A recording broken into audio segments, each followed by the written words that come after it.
The kiln dominated the far end of the studio like a living beast, its iron mouth glowing with an inner sun. Heat rolled outward in suffocating waves, pressing against the walls and soaking into every beam of ancient wood. The roar was constant and primal, a sound that erased silence and demanded reverence. At 1300 degrees, clay surrendered its weakness, and porcelain hovered on the knife edge between transcendence and annihilation.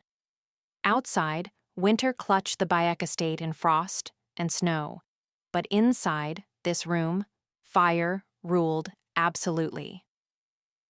Baek Hyun-jin stood motionless before the wooden shelf, his shadow trembling against the walls as the flames flickered behind him. Years of disciplined breath, measured movements, and merciless self-judgment had led to this moment. Resting on the shelf was the perfect moon jar, white porcelain so luminous it seemed to gather the firelight and soften it. Its surface was unbroken, its curve flawless, a silent echo of the full moon rising beyond the tiled roofs of Gyeongju. This was not merely an object. It was his life, sealed and fired. It is flawed. The word barely survived the heat as it left his lips, yet it carried the weight of a verdict.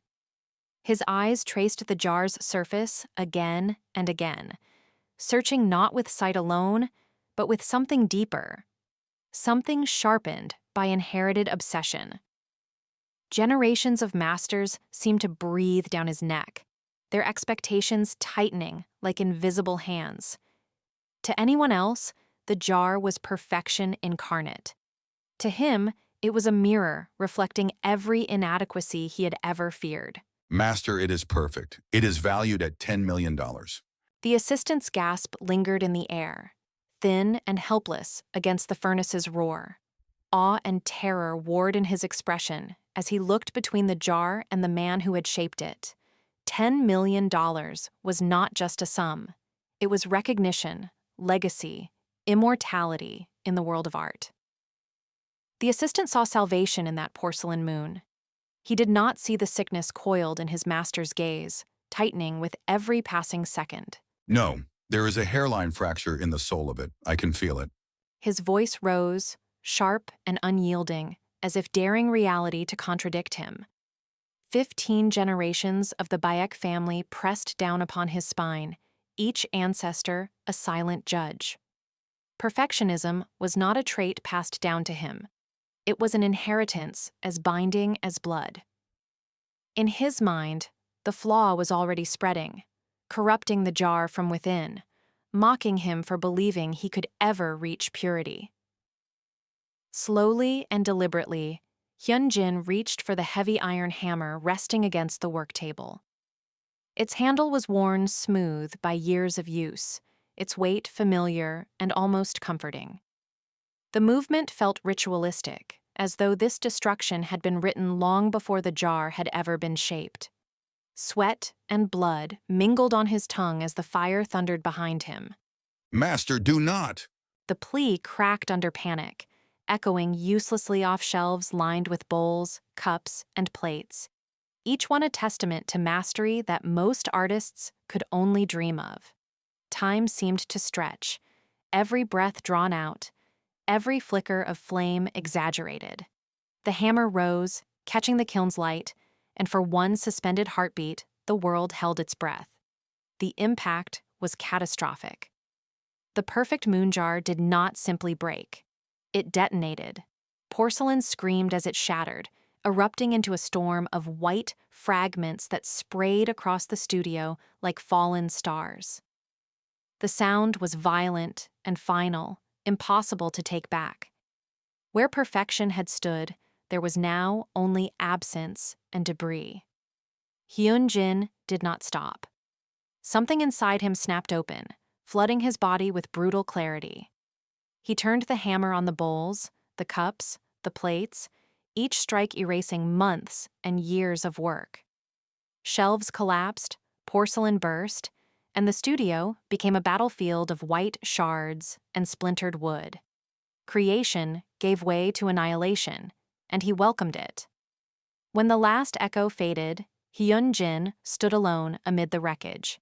Shards crunched beneath his feet, and blood seeped freely from his hands, crimson staining the porcelain remains of his legacy. The kiln still roared, indifferent, but its light now illuminated only ruin. His chest heaved as he looked upon what he had done, the silence finally loud enough to hear his own heart breaking. I am done. I will never touch clay again. The words settled into the scorched air like ash, heavy and irrevocable. Outside, the winter night deepened, snow muting the world beyond the estate walls. And true to his vow, the kilns of the Baek estate went cold. For 3 long years, no fire burned there, and the legacy of 15 generations lay frozen, waiting in silence. The Baek estate existed outside of ordinary time, sealed away like an artifact preserved beneath layers of history.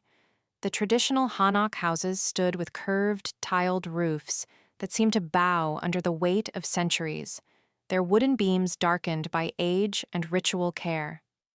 Pine forests ringed the estate, tall and solemn, their needles whispering secrets as mist curled lazily between their trunks. The air carried the scent of resin, damp earth, and something older, ancestral and watchful. It was not merely a place to live, but a sanctuary devoted to memory, restraint, and silence. Luna Sol stepped out of the taxi, her boots crunching softly against gravel that had likely never known modern neglect. She pulled her coat tighter as the cold crept through the fabric, sharp and invasive. The air felt thinner and cleaner, yet heavier with expectation, as though every breath required permission. She paused briefly, grounding herself, aware that she was an outsider crossing an invisible threshold. She adjusted the strap of her worn tool bag, fingers brushing the familiar weight inside. Her brushes were carefully wrapped, her urushi lacquer sealed, dark, and gleaming, and her precious gold dust fine as breath. These were not just tools, but extensions of her hands, and her belief that restoration was an act of reverence rather than erasure. She had been hired by the grandmother to fix a broken vase, unaware of the master or the gravity his presence carried within these walls. A servant appeared without announcement and led her through winding corridors toward the main workshop. The floors creaked softly beneath their steps, each sound swallowed by the thick quiet. At the doorway, the servant bowed and retreated, leaving Luna alone at the threshold. The workshop was cold enough to sting, and dust motes drifted through narrow shafts of sunlight like tiny constellations. At the center of the room sat a man at a low wooden table, unmoving, his attention fixed on scattered white porcelain shards. He wore a dark gray modern hanbok, its lines severe and precise. His long hair was tied back loosely, framing a face that was devastatingly handsome, yet devoid of warmth. He seemed like a statue, carved from grief rather than stone. "Master Baek?" Her voice was soft and respectful, careful not to disturb the fragile balance of the room. The sound lingered longer than expected, echoing faintly against the wooden beams. Grandmother sent you. He did not look up as he spoke. His words fell flat and dry, brittle like crushed leaves. There was no question in his tone, only confirmation, as if her arrival had already been dismissed. "Yes, I am Luna Sol, the conservator." Only then did he lift his gaze. His eyes were dark and hollow, surveying her slowly and cataloging her foreignness within the room. The scrutiny was absolute, stripping away comfort and pretense. You are a foreigner. What can you possibly know about the soul of Joseon porcelain? The question cut sharp with wounded pride. It was not merely about craftsmanship, but about ownership of culture, pain, and history. I know that clay remembers. I know that porcelain is born from fire. And I know that just because something is broken, it does not mean it is trash. As she spoke, Luna approached the table and picked up a shard. Its edge was cold against her skin, fragile yet stubborn. Her touch was reverent, as if greeting an old wound rather than inspecting damage. In this house, imperfection is death. If it is broken, it is worthless. He scoffed quietly, bound by inherited doctrine and personal despair. These were laws that had governed his life, leaving no room for mercy. That is a sad way to live. She set her bag down and knelt, preparing her tools with practiced ease. She remained unbothered by his judgment. I am here to fix the Ming Dynasty vase in the reception hall. Grandmother Beck said it fell during an earthquake. It did not fall, I threw it. He stared at his hands as he spoke, fingers curled as if remembering the weight of the porcelain. The confession was quiet and heavy. Luna paused and looked at him fully for the first time, seeing not a master, but a man fractured by pain. The cruelty was calcified hurt. Well, then I suppose I am here to fix your mistake. She opened her kit, revealing jars of luminous gold dust that caught the light. She mixed the lacquer with steady, rhythmic motions. Hyun-jin watched, surprised by her calm defiance. For the first time in years, a flicker of curiosity stirred within him, like the first crack in a flawless surface. 2 weeks had passed, measured not by dates on a calendar, but by the steady rhythm of footsteps in the workshop and the slow return of purpose to its dust-filled air. Luna remained in the guest quarters, rising with the pale morning light and crossing the courtyard to the studio, as if drawn by an invisible thread. The workshop itself seemed to breathe again, its shelves heavy with silence, its tools waiting patiently to be remembered. Hyun-jin hovered at the edges of this renewed life. At first, he lingered in doorways and behind half walls, a man haunting his own home, unsure whether he was welcome among the ghosts of his former mastery. He watched without announcing himself, afraid that a single word might shatter the fragile calm that had settled over the space like a thin glaze. As the days passed, his distance shortened. He stepped closer, inch by inch, curiosity and longing outweighing fear. He watched Luna assemble the broken porcelain, her movements precise yet tender. Each shard was a jagged memory, and together they formed a puzzle so complex it seemed impossible. A constellation of fractures, waiting for meaning. Why gold? The question slipped out one quiet afternoon, carried on the warm, kiln-scented air. Sunlight spilled across the work table as Luna drew a careful line of liquid gold lacquer along a seam. The metal catching the light, like molten fire, paused in motion. It is called Kintsugi. The philosophy is that the break is part of the object's history. We do not hide the damage. We illuminate it.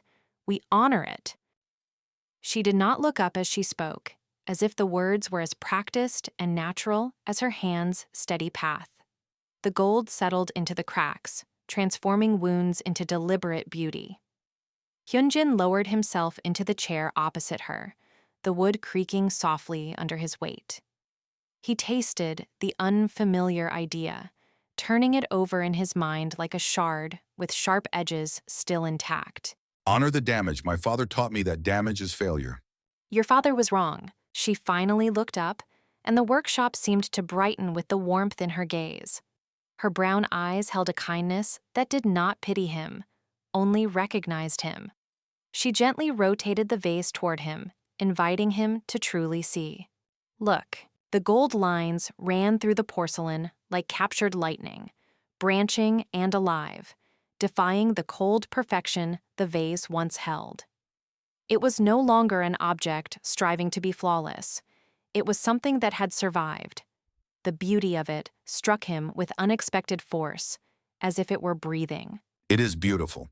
It is. It is stronger now, too. The lacquer binds it tighter than the original clay. Her smile was small, but certain, the smile of someone who trusted in repair more than replacement. Hyun-jin's gaze drifted from the transformed vase to Luna herself, then to her hands. They were marked with flecks of gold and resin, evidence of work and patience. A strange, aching urge rose within him, the desire to touch those hands and steal a fraction of their warmth, as if it might awaken something dormant inside his chest. I have not made a pot in 3 years. The confession escaped him unguarded, heavy with shame and relief. Once spoken, it hung between them, undeniable. Luna stilled instantly, the brush hovering in midair before she set it down. She met his eyes, understanding etched into the quiet. I know, the kiln is cold. I cannot do it. My hands, they freeze. I feel the clay screaming at me. The words carried years of frustration, of nights spent avoiding the studio, of mornings haunted by what he used to be. Luna rose and circled the table, each step deliberate. There was no hesitation when she reached him. She took his hands in hers, and the contrast was immediate. His skin cold and rigid, hers alive with heat. The contact sent a quiet shock through him. The clay is not screaming, Hyun-jin. You are screaming at yourself. She turned his hands gently, palms facing upward, as though reading a future written in lines and calluses. These are the hands of a master. They are just resting, waiting for the right moment to wake up. Hyun-jin could not look away from their joined hands, from the striking contrast of skin and the tremor pulsing through his veins. Something stirred, tentative but real. And when will they wake up? Luna met his gaze steadily, her answer gentle but unyielding. When you forgive them for being human. She released him and returned to her work, as if nothing extraordinary had happened. Hyun-jin remained where he was, hands clasped together, cradling the memory of her warmth. Long after the gold lacquer dried, he sat there, feeling that phantom heat echo through him, patient and alive. The rain did not merely fall outside the studio, it claimed the afternoon entirely. Water drummed against the tiled roof in steady, unbroken rhythms, seeping into every pause and breath, until the world beyond the walls dissolved into a gray blur. The sound was hypnotic and almost ceremonial, as if time itself had slowed to match the cadence of the storm. Inside, the air was cool and damp, carrying the mineral scent of wet earth and old clay. Light filtered weakly through rain-streaked windows, turning the studio into a cocoon suspended between motion and stillness. Luna stood near the work table, her posture calm and precise as she finished the vase she'd been shaping for hours. Her fingers moved with practiced confidence, smoothing the rim and correcting the smallest imbalance, her breathing even and unhurried. Across the room, Hyun-jin paced like a caged animal. His steps were uneven, circling the space without purpose, his hands flexing and clenching as if searching for something solid to hold. Each pass brought him closer to the corner where the potter's wheel waited, silent and half-forgotten beneath a dusty sheet. At last, he stopped. He stood before the wheel for a long moment, rain and memory roaring in his ears. Then, with a sharp tug, he pulled the sheet away. Dust exploded into the air, catching the dim light in a ghostly cloud. It smelled of neglect and time, of years left untouched. The wheel itself seemed to exhale when it was revealed, its surface scarred with old stains and dried clay, evidence of hands that had once known exactly what to do. Hyun-jin sat, and the stool creaked softly beneath his weight. His movements were hesitant and almost reverent as he placed a lump of raw clay at the center of the wheel. It was cold and heavy, resistant beneath his palms. He reached for the switch and turned it on, and the wheel spun to life with a low mechanical whir, a sound both familiar and terrifying. When his fingers finally touched the clay, panic surged without warning. His chest seized and his breath caught painfully in his throat. The clay no longer felt like possibility. It felt like mud and decay, like every failure he had buried. He jerked his hands back and gasped. I can't. He barely had time to register the words before Luna was beside him. She did not question him or demand explanations. Instead, she moved with quiet certainty, sitting on the bench behind him, close enough that her presence wrapped around his panic. Her arms slid gently around his waist, grounding him in warmth and weight. Her breath brushed his ear, steady and calm, a counterpoint to the storm inside his chest. "Breathe, I'm here." She placed her hands over his, her touch firm but gentle, as if reminding his fingers of their purpose. Her palms carried confidence where his held only fear. The simple contact spoke of trust and patience, of a promise that he was not alone. She leaned closer, her body a steady anchor against his shaking frame. "We do it together. I'll be your anchor." Hyun-jin let himself fall back against her. He felt the rhythm of her heartbeat through her chest, slow and unyielding, a metronome pulling him back from the edge. Her scent surrounded him, lacquer from the studio and sharp pine from the rain-soaked air, and something uniquely hers. It cut through the fog in his mind and rooted him in the present. His breath began to even out, each inhale a little less strained than the last. Okay. Together, they returned their hands to the clay. Luna's fingers guided his, adding pressure where he hesitated and easing where he tensed. The wheel spun faster, its hum deepening and steady.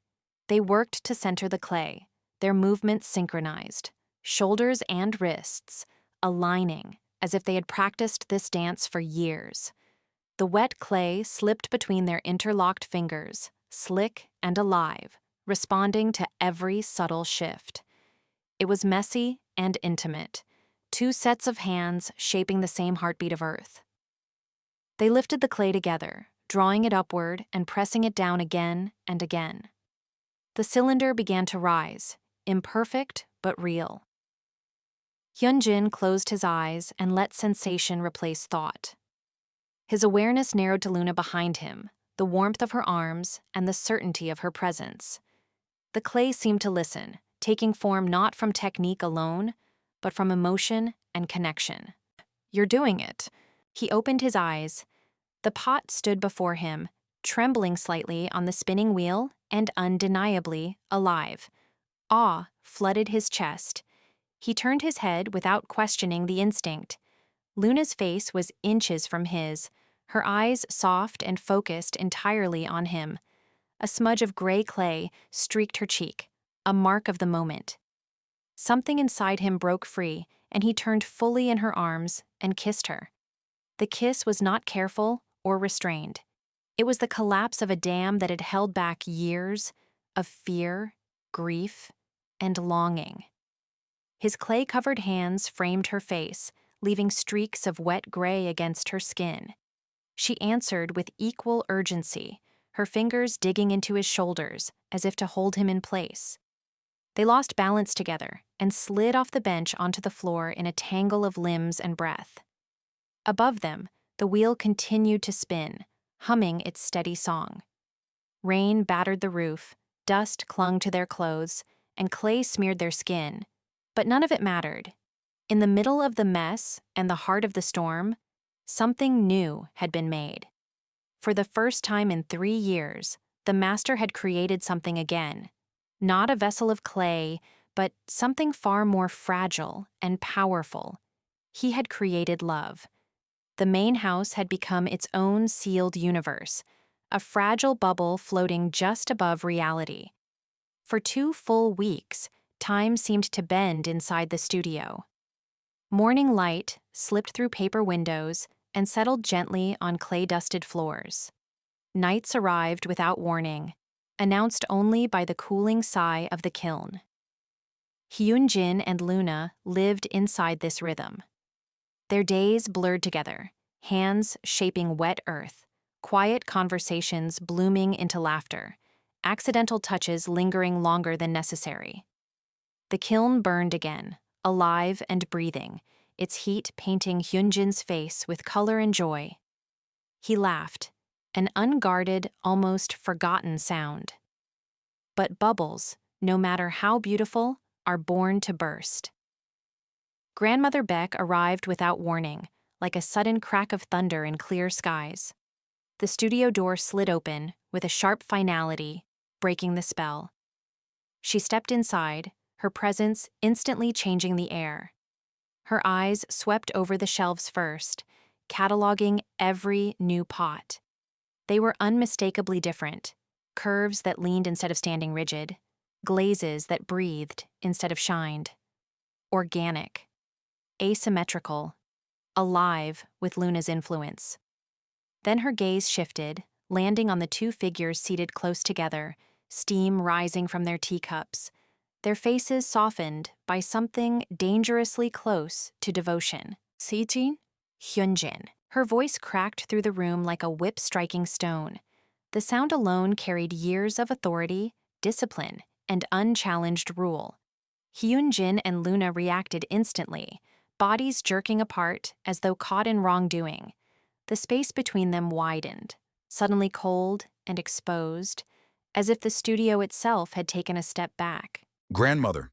Hyun-jin rose to his feet, spine straight but shoulders tense. He stood as both a grandson and a master potter, caught between bloodline and breath. His hands, still dusted with white clay, hovered uselessly at his sides. "What is this?" Her cane lifted, pointing sharply at the shelves as though accusing them of betrayal. "This is not Baek porcelain.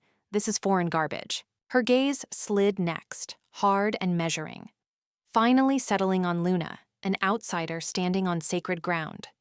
"And you, the repair woman. I paid you to fix a vase, not to corrupt the master."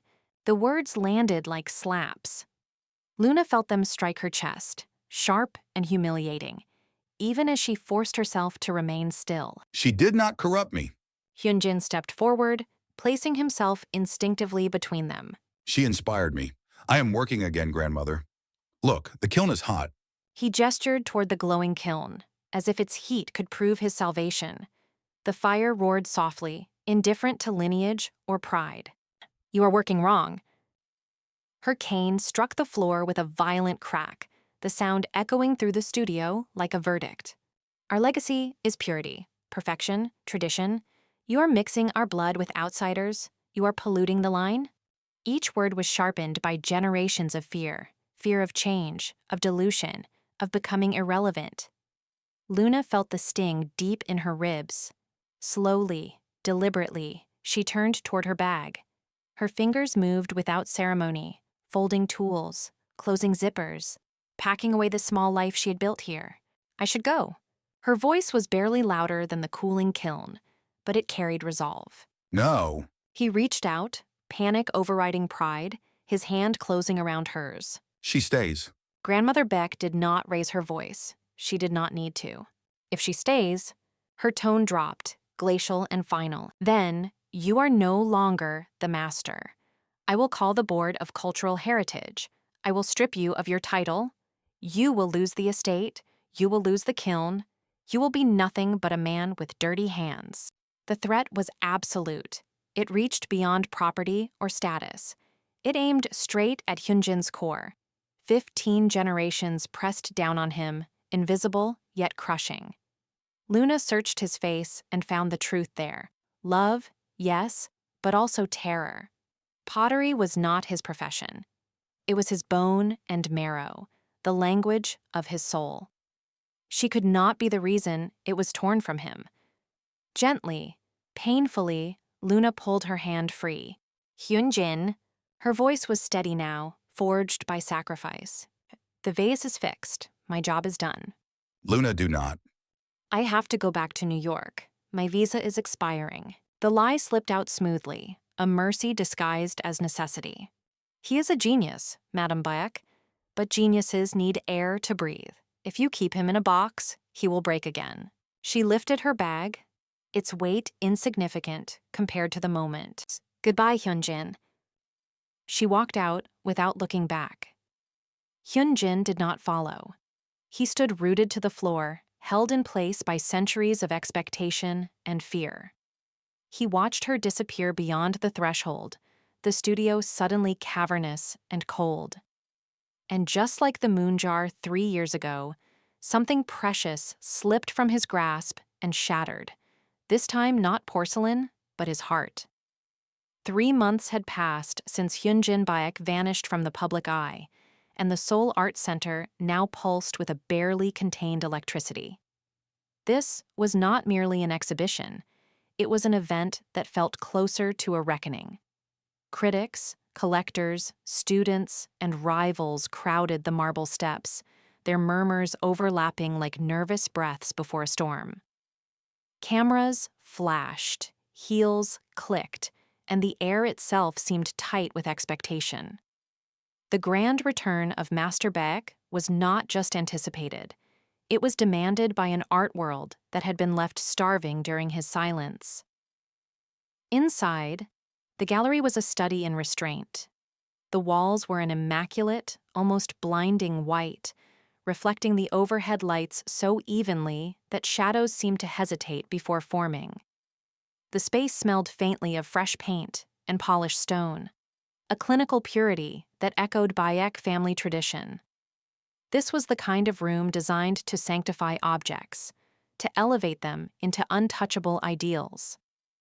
Every visitor stepping inside unconsciously lowered their voice, as if entering a temple built for perfection itself.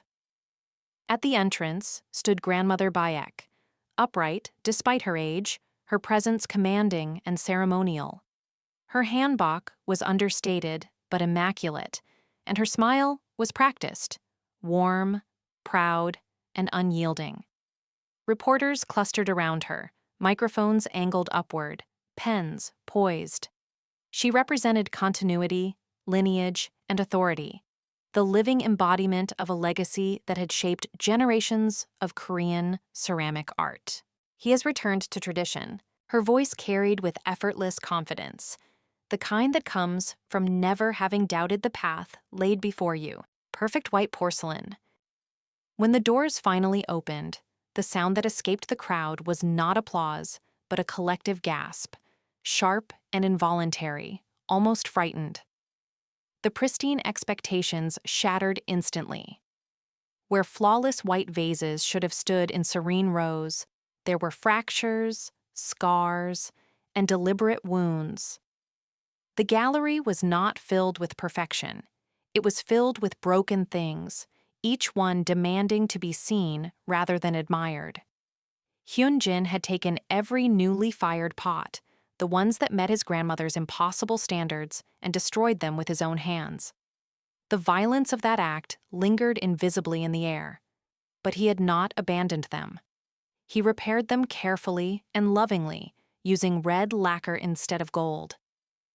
The cracks screamed across the porcelain surfaces like open veins, red against white, impossible to ignore. These were not quiet repairs, they were confessions. They spoke of pain preserved rather than hidden, of damage transformed but never erased. Walking through the room felt like moving through a gallery of ghosts. Each piece seemed to hum with restrained anguish, as if remembering the moment it broke. The red lacquer caught the light differently from the porcelain, glistening, almost wet, as though the wounds were still fresh. Viewers shifted uncomfortably, some leaning closer in fascination, others stepping back as if afraid the pain might be contagious. At the very center of the gallery stood the undeniable heart of the exhibition, a massive moon jar. Its presence dominated the room, round and monumental, serene at first glance. Unlike the others, it had been repaired with gold, the traditional symbol of value and reverence. But this gold was not anonymous. Etched meticulously into the lacquer were numbers, precise, deliberate, impossible to misinterpret. 40.7128 degrees north, 74.0060 degrees west. Coordinates that pulled the mind across oceans and continents. New York City, a place of departure, reinvention, and painful awakening.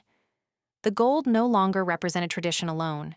It marked a destination, a choice, a fracture in lineage that had been sealed but never smoothed over. Hyun-jin stood at the podium, the murmurs slowly dissolving into silence. Up close, the cost of the past months was written all over him. Dark circles clung beneath his eyes, his posture rigid with contained fury. He looked like a man who had not slept so much as endured consciousness. When he spoke, his voice did not rise. It cut. You came to see perfection. His gaze swept across the room, meeting faces that had once praised and constrained him in equal measure. But perfection is a lie. Life is breaking, life is repairing. He paused, then turned his head toward the front row. His grandmother met his eyes, her expression unreadable, pride and disbelief locked in quiet combat. I cannot make pure white porcelain anymore. Because my world is no longer white, it is colored by the person who taught me how to live. The words hung heavy, settling into the room like dust after a collapse.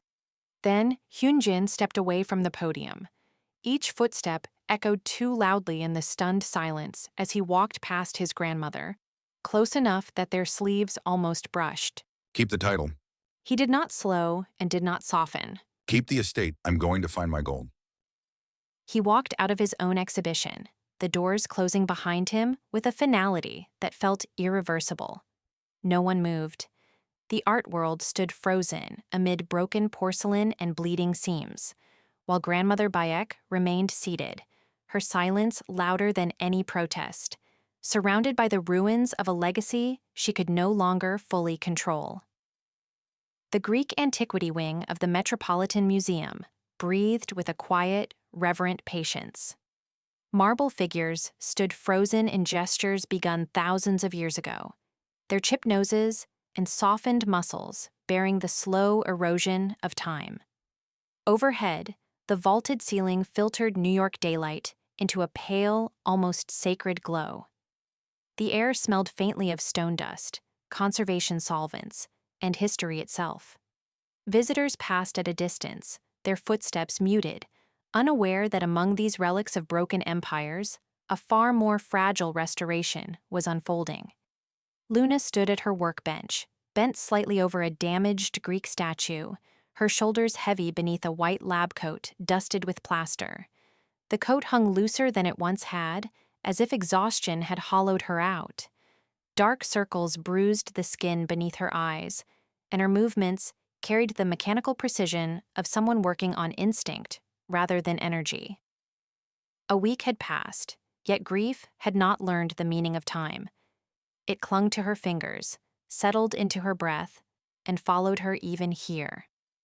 Each time she pressed her thumbs into the cool clay used to fill fractures, memory flared like a phantom touch. His hands, steady, warm, and instructive, guided her from the past, overlaying the present with unbearable clarity. White surfaces betrayed her constantly. Marble, plaster, and porcelain reflected his face back at her, as if the museum itself conspired to remind her of what she had lost. She worked anyway, because stopping would mean feeling everything at once. Excuse me, miss. I have something that needs repairing. The words did not echo loudly, yet they detonated inside her. Luna's hands stilled mid-motion, clay drying beneath her fingers. Her breath caught, shallow and sharp, as if the air had suddenly thinned. She knew that voice intimately, not just its sound, but its weight. Her heart recognized it before her mind dared to. Slowly, almost fearfully, Luna turned. The movement felt elongated, as though time itself hesitated out of respect for the moment. Her lab coat whispered softly as she pivoted, the museum's stillness tightening around her like a held breath. Baek Hyun-jin stood a few steps behind her. He looked both foreign and inevitable, like a memory that had learned how to walk. A trench coat hung from his frame, the fabric slightly wrinkled from travel, and a scarf was wrapped at his neck despite the mild season. In the heart of New York City, he should have looked misplaced. Instead, he seemed anchored, as if every road had always been leading him here.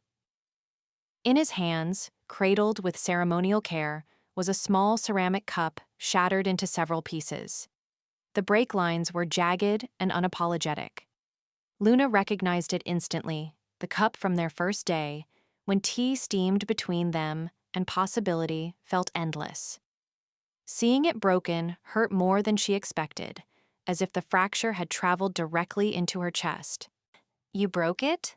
Her voice wavered despite her attempt at composure. Moisture blurred her vision, turning marble columns into pale smears of light. She hated how quickly he could undo her defenses, how easily the careful distance she had built collapsed in his presence. I broke everything. I broke the tradition. I broke my title. I broke my promise to let you go. With each step he took, the space between them shrank, charged with unspoken history. His confession fell like measured blows, devastating in their honesty. The museum seemed to listen, ancient statues bearing witness to a modern sacrifice. Hyun-jin, her name for him, was incomplete, fractured by emotion. It carried relief, disbelief, and fear all at once. Fear that this might be another illusion conjured by longing. I realized something, Luna.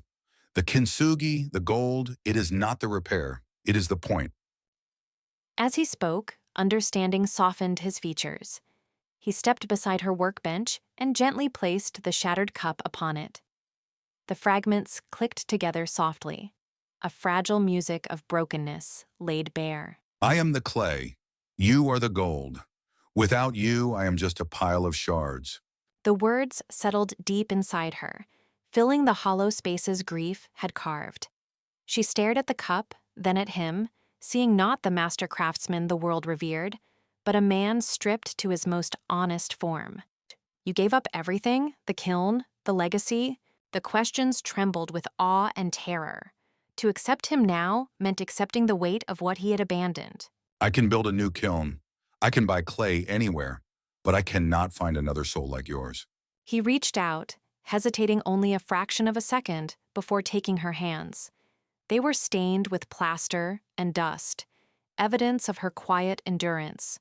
His hands were warm and undeniably real, and the warmth traveled up her arms, thawing something frozen inside her chest. Will you fix me one last time?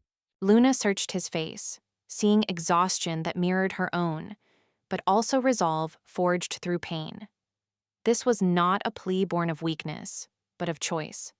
She looked at the man who had crossed an ocean not to reclaim her, but to offer himself, broken, honest, and unguarded. "I am out of gold lacquer." Her smile trembled, fragile but genuine, like a crack already catching the light. Then use your love. It is stronger. When he kissed her, it was not hurried or possessive. It was reverent. Around them, centuries of fractured statues stood in silent approval. Empires had risen and fallen here, but in this moment, history paused. Amid marble ruins and ancient scars, something new began to mend, not by erasing the breaks, but by honoring them. 2 years had softened the sharp edges of their past and hardened the foundations of their present. In upstate New York, far from cities that once defined them, they had found an old barn, leaning slightly with age, its wooden beams weathered by decades of snow, rain, and silence. They did not see decay. They saw potential. With patient hands and shared breath, they stripped it down, rebuilt it plank by plank, and transformed it into a studio that smelled of earth, fire, and beginnings. Behind the barn, a wood-fired kiln stood like a quiet guardian. Each morning, smoke curled lazily from its chimney, a pale gray ribbon dissolving into the cold air. The smoke carried the scent of burning oak and maple, grounding the land in ritual. It was not the smoke of destruction, but of creation, proof that something inside was always being tested, tempered, and reborn through heat. Inside the studio, shelves lined the walls from floor to ceiling, bowing slightly under the weight of finished pieces. None of them were white. Instead, every bowl, vase, and cup told a story in motion, with swirls colliding and veins of black clay threading through white porcelain. The marbling was deliberate yet organic, impossible to replicate exactly. Each piece was a fusion, refusing purity, celebrating contrast, existing only because two opposing elements had chosen to become one. Luna sat at the wheel, her posture relaxed but focused, her hands steady despite the quiet awareness of new life growing inside her. Pregnancy had not slowed her. It had deepened her sense of gravity and purpose. The wheel hummed beneath her palms, spinning clay into possibility. Behind her, Hyun-jin sat close, his presence a constant warmth at her back, his arms encircling her as if they had always belonged there. Higher. Pull it up. His voice was low and intimate, carrying the cadence of years spent teaching and unlearning, commanding and yielding. His hands guided hers with feather-light pressure, thumbs steady and fingers sure, the two of them moving as a single rhythm. The clay responded instantly, rising, stretching, surrendering to their shared intention. "I know how to throw a pot, Master Baek." Her laughter filled the studio, bright and unguarded, echoing off the wooden beams. It carried affection, familiarity, and the comfort of a partnership where mastery no longer implied hierarchy, only history. The title was a tease, a reminder of who he had been and who he had chosen to become. I know. I just like holding you. He leaned in, closing the small distance between them, and pressed a kiss to her neck. It was not hurried or possessive, but reverent, a pause in motion that acknowledged everything they had survived. The wheel kept spinning. The clay stayed centered. Some things, once aligned, no longer needed constant correction. The exhibition in Seoul wants our new collection. The words carried weight, not of pressure, but of recognition. Seoul was a past life, a place of crowns and expectations, of rigid tradition. Now it reached across oceans not to reclaim him, but to honor what they had built together, something freer and truer, forged far from palaces. What are we calling it? Hyun-jin's gaze settled on the pot spinning between their hands. Dark and light clay twisted together, inseparable now, forming a vessel stronger than either material alone. The contrast did not weaken it, it reinforced it. In that spinning form, he saw their story, not erased or purified, but transformed into something resilient. We call it the alchemy of us. Outside, autumn claimed the land. Leaves drifted down in slow spirals, catching the light like falling gold dust before settling into the earth. Inside, the kiln's fire burned hot and steady, a living heart that never faltered. The prince had lost his crown willingly and without regret. In its place, he had found his queen, his equal, his home. It was a trade he would make 1,000 times over and still consider himself the one who gained everything.